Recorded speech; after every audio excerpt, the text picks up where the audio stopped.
তবে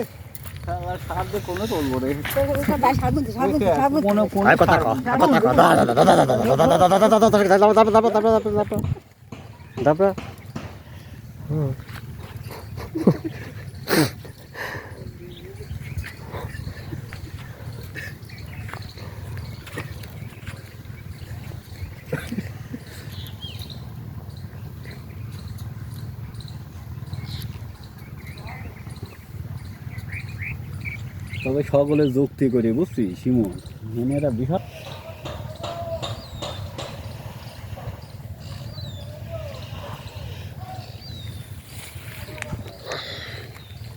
দারুণ সরিষা।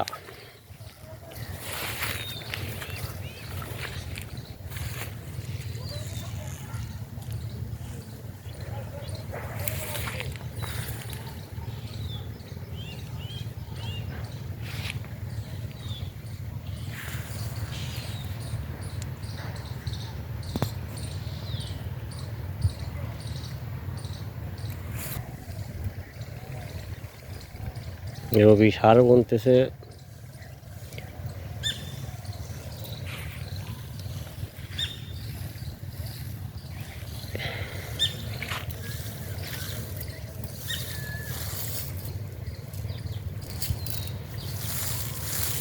এক পাইতে সারে কি কি দিলেন রসুনি?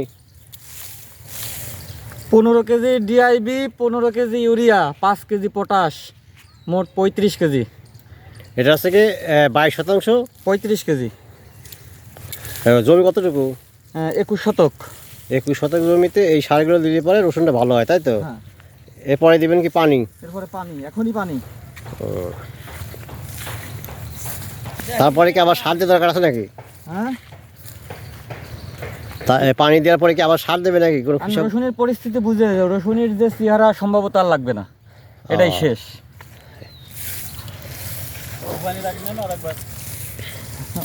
কুপায় ই করে দিতে হবে, মাঠে লোড করে দিতে হবে।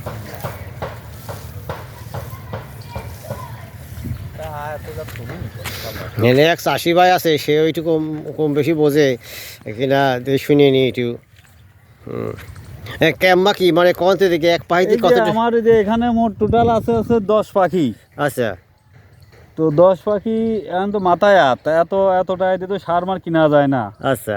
মাননীয় প্রধানমন্ত্রী এবার যে বাণিজ্য মন্ত্রী সেট আপ দিয়েছে, বাণিজ্য মন্ত্রী যদি এবার কৃষকদের প্রতি যদি সদয় হয়, হ্যাঁ, তাহলে হয়তো বা আমরা এবার একটু লাভের মুখ দেখবো, না হলে পরে কৃষক মরে একেবারে শেষ হয়ে যাবে। তাতে পেঁয়াজের ওষুধ কত করে মনে আশা করতেছেন যে কত করে ভালো হয়? আমরা যারা চাষি, যারা নিজস্ব জমির মালিক আমরা, তাতে আমাদের আপাতত বেশি দরকার নাই। ওই 3000 টাকা মন হলেই মোটামুটি আমাদের পোষাবে। হ্যাঁ, তার নাহলে পোষাবে না। না তার নাহলে আলাদা। আমার এলাকায় তার আলু হয় না, আমাদের এলাকায় শুধু পেঁয়াজ। হ্যাঁ, আমরা পেঁয়াজের উপর নির্ভরশীল, এই হলো বিষয়। আর রসুন সম্বন্ধে কিছু কন? রসুন এখন যে আমার